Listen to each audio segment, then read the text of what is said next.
Radio is the lifeblood to an artist, getting them as most exposure as you can. In the last 8 years, we've gone through the American idolization of the industry, where reality television are creating the new artist of tomorrow.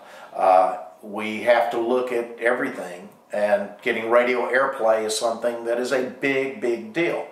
In the 50s and 60s, it was the artist driving all night long in a station wagon filled with equipment and band members and trying to drive to some 10,000 watt podunk station out in the middle of the Everglades to get them to play their little 45 so that people would come to the barn dance that night.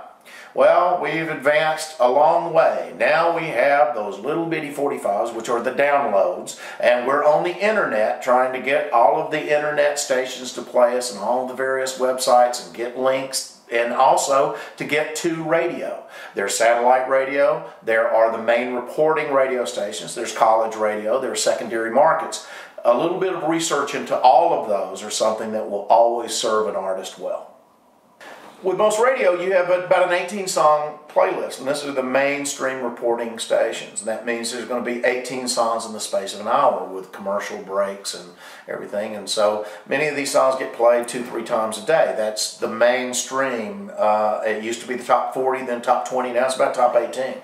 And so you're trying to break into those. And when you consider that there are thousands and thousands of songs released, just very, very few ever actually make it to the tip top of radio. And all of the artists that are releasing songs are all putting a lot of money in that. So it's not just a money thing.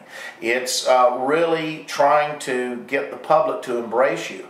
And radio does a little test market. You ever seen the little, go to a shopping mall and somebody say, hey, you got 10 minutes to take a survey?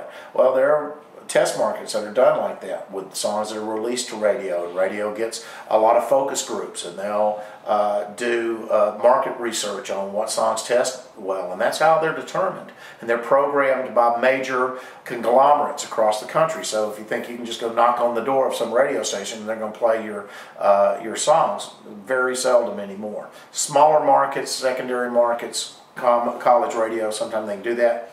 The large 1,500 to 1,800 stations across the United States, they're all programmed, and it's very, very difficult to get in. You have to have major labels, and you have to have a lot of muscle behind you, which basically is financial.